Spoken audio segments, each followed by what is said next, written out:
নমস্কার বন্ধুরা, আমার আজকের রান্নাবান্নায় আপনাদেরকে জানাচ্ছি আবারও স্বাগতম। আজকে আমি আপনাদেরকে একটি জনপ্রিয় পিঠার রেসিপি করে দেখাবো। শীতকালে পিঠা খেতে কার না ভালো লাগে। আজকে আমি আপনাদেরকে খুব সহজে নারকেলের পুর দিয়ে ভাজা পুলি করে দেখাবো। প্রথমে আমি নারকেলটা কুড়িয়ে নিলাম।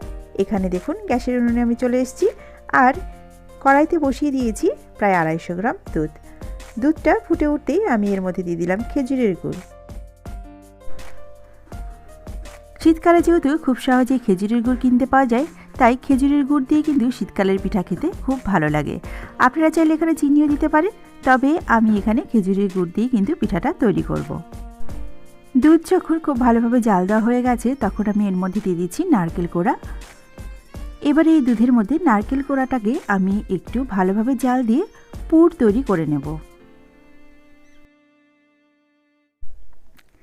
একটি হাতা দিয়ে আমি পুরটাকে একটু নেড়েচেড়ে দিচ্ছি। উপর দিয়ে দিয়ে দিচ্ছি গুঁড়ো দুধ। আপনারা চাইলে গুঁড়ো দুধটা স্কিপ করেও যেতে পারেন, তবে গুঁড়ো দুধ দিলে দুধটা তাড়াতাড়ি ঘন হবে এবং নারকেলের পুরটা খেতেও কিন্তু দারুণ টেস্টি হবে।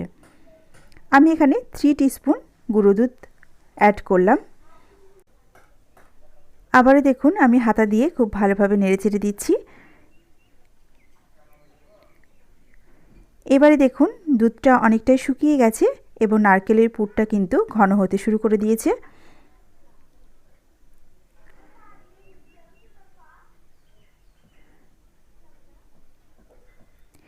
এভাবে বারে বারে হাতা দিয়ে নেড়েচেড়ে দিতে হবে যাতে পুরটা নিচ থেকে লেগে না যায়। এই দেখুন এখন কিন্তু দুধটা একদমই শুকিয়ে গিয়ে নারকেলের পুরটা একদমই ঘন হয়ে গেছে। এ পর্যায়ে আমি গ্যাসের নবটাকে বন্ধ করে দিয়েছি এবং আরও 5 মিনিট আমি এই কড়াইটাকে গরম আঁচে রেখে দিচ্ছি। বন্ধুরা, এখন একটি থালার মধ্যে আমি নারকেলের পুরটাকে নামিয়ে নিচ্ছি যাতে এটা খুব তাড়াতাড়ি ঠান্ডা হয়ে যায়। আর আপনারা পুরটা দেখেই বুঝতে পারছেন পুরটা কিন্তু দারুণভাবে তৈরি হয়েছে। এটা না বেশি শক্ত হয়েছে, আবার খুব বেশি নরমও হয়নি। এখন আমি একটি পাত্রে ময়দার মিশ্রণটাকে তৈরি করে নেব। প্রথমে আমি এখানে দিয়ে দিলাম 2 হাতা চালের গুঁড়ো, তারপর দিয়ে দিচ্ছি 2 হাতা সাদা ময়দা।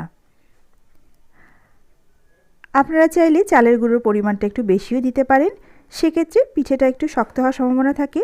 তবে আমি এখানে ময়দা এবং চালের গুঁড়ো কিন্তু সমান সমানভাবেই নিয়ে নিয়েছি। এবারে আবারও চলে এলাম গ্যাসের উনুনে। দেখতেই পাচ্ছেন একটি কড়াইতে আমি জল গরম হতে দিয়েছি এবং তার মধ্যে দিয়ে দিলাম সামান্য একটু লবণ। লবণটাকে জলের মধ্যে ভালোভাবে মিশিয়ে নিচ্ছি। জলটা যখন একদমই ফুটে উঠেছে, তখন আমি এর মধ্যে দিয়ে দেব চালের গুঁড়ো এবং ময়দার মিশ্রণটাকে।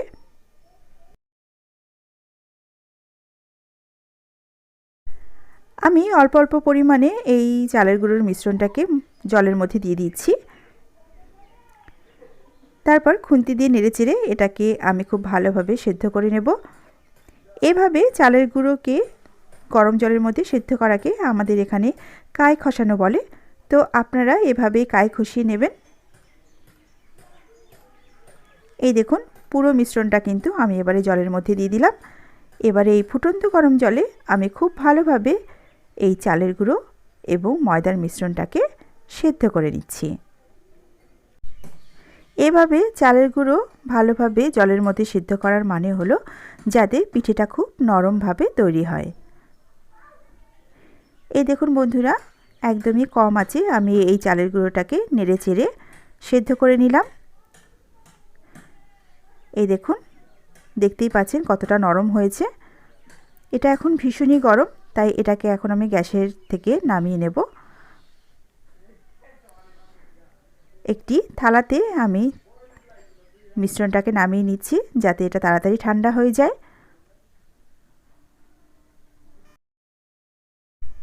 এখন আমি হালকা গরম অবস্থাতেই এই ময়দাগুলোকে একটু মথে নেব।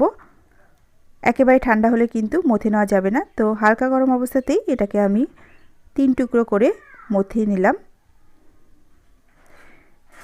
এই মিশ্রণটা এখন ভীষণই নরম আছে, তাই উপর দিয়ে আমি একটু ময়দা ছড়িয়ে দিলাম এবং ময়দা ছড়িয়ে দেওয়ার পরে আবারও আমি খুব ভালোভাবে মথে নিচ্ছি।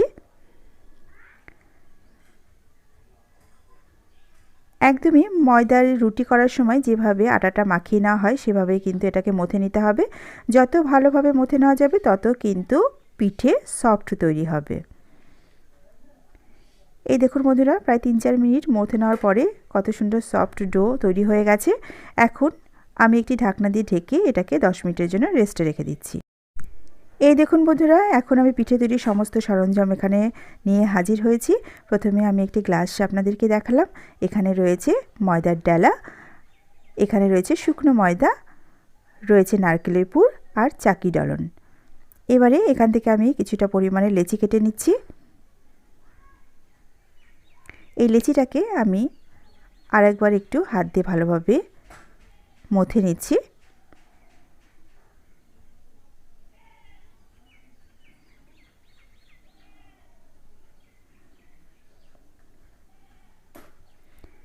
এবারে এটাকে একটি গোল লেচিতে আমি পরিণত করে নিলাম। এখন আমি শুকনো ময়দা এই লেচির দুপাশে মাখিয়ে নিচ্ছি।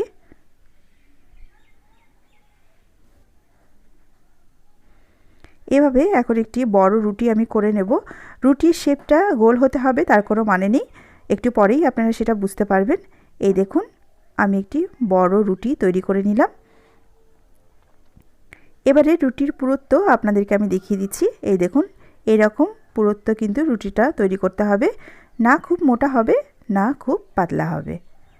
এবারে গ্লাস দিয়ে আমি ছোট ছোট লুচির আকারে কেটে নিচ্ছি।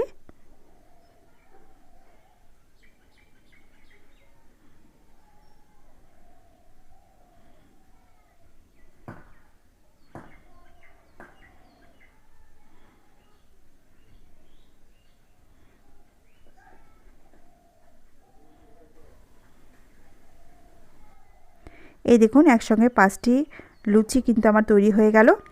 এবারে এই লুচিগুলোকে আমি পুলি পিঠার আকারে গড়ে নেব।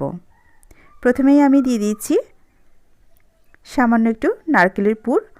পুরটা কতটা পরিমাণ দেবেন সেটা আপনাদের নিজেদের উপর নির্ভর করবে। এভাবে পুরটা দেওয়ার পরে আমি এই লুচির উপরটাকে একটু চাপ দিয়ে দিয়ে আটকে দিচ্ছি।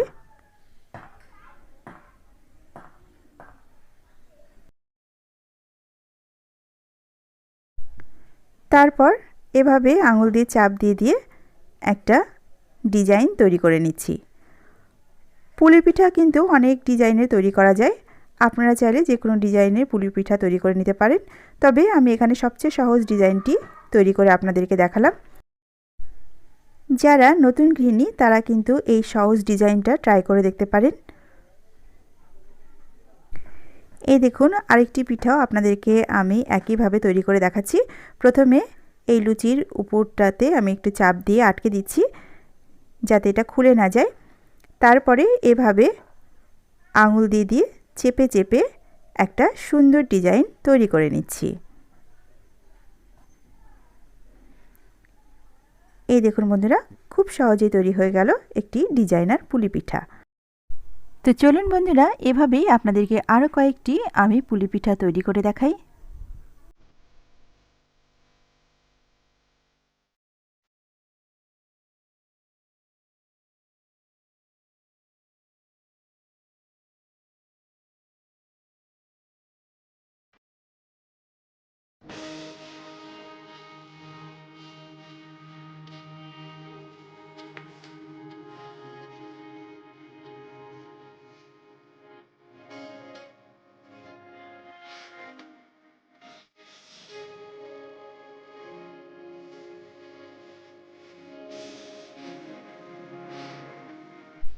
এই দেখুন বন্ধুরা, সবগুলো পুলি পিঠা কিন্তু তৈরি হয়ে গেল। এভাবেই পুলি পিঠাগুলোকে তৈরি করে নিতে হবে।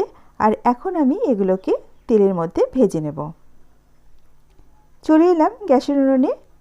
আমি কড়াইতে সাদা তেল দিয়ে দিয়েছি। তেলটা যখন মিডিয়াম গরম হয়েছে তখন আমি পুলি পিঠাগুলোকে তেলের মধ্যে ছেড়ে দিচ্ছি। গ্যাসের আঁচটাকে এখন আমি মিডিয়াম টু লো হিটের মাঝখানে রেখেছি। মিডিয়াম হিটেই কিন্তু এই পুলি পিঠাগুলোকে ভেজে নিতে হবে। বেশি হাই হিটে ভাজতে গেলে পুলি পিঠাগুলো তাড়াতাড়ি পুড়ে যাবে এবং সেটা দেখতেও ভালো লাগবে না, আর খেতেও কিন্তু খুব একটা সুস্বাদু হবে না। হালকা আঁচে ধীরে ধীরে যদি পিঠাগুলোকে ভেজে নেওয়া হয় তাহলে কিন্তু সেটা ক্রিস্পি হবে এবং ভিতরটাও কিন্তু নরম থাকবে। বন্ধুরা, দেখতেই পাচ্ছেন আমি একটি ছাঁকনির সাহায্যে পিঠেগুলোকে একটু উল্টে দিচ্ছি। নারকেলের ভাজা পুলি গরম গরম খেতে যেমন ভালো লাগে, তেমনি কিন্তু ঠান্ডা হয়ে গেলেও এর স্বাদটা কিন্তু একদমই অটুট থাকে।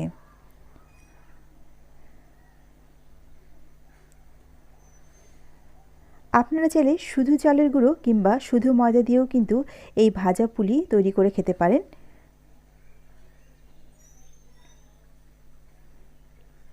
এই দেখুন, পুলিগুলো যখন হালকা ব্রাউন কালার হয়ে গেছে তখন আমি এগুলোকে তুলে নিচ্ছি। এখন একটি টিস্যু পেপারের উপর এই পুলিগুলো রাখলে কিন্তু বাড়তি তেলটা একদমই ঝরে যাবে। এই দেখুন বন্ধুরা, এবারে আমি সমস্ত ভাজা পুলিগুলোকে একটি সার্ভিং প্লেটের মধ্যে তুলে নিয়েছি। এবারে কিন্তু একদম গরম গরম এটাকে পরিবেশন করে দিতে হবে।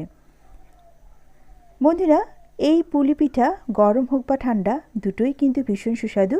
আপনারা অবশ্যই কিন্তু বাড়িতে ট্রাই করে দেখবেন। আশা করছি রেসিপিটি আপনাদের অবশ্যই ভালো লাগবে। আর ভালো লাগলে আমার এই চ্যানেলে যারা আজকে নতুন এসেছেন তারা কিন্তু অবশ্যই আমার চ্যানেলটিকে সাবস্ক্রাইব করে নেবেন। আর ভিডিওটি ভালো লাগলে অবশ্যই একটা লাইক এবং শেয়ার করে দিতেও কিন্তু ভুলবেন না। আজকে তাহলে এই পর্যন্তই। সবাই ভালো থাকবেন। নমস্কার।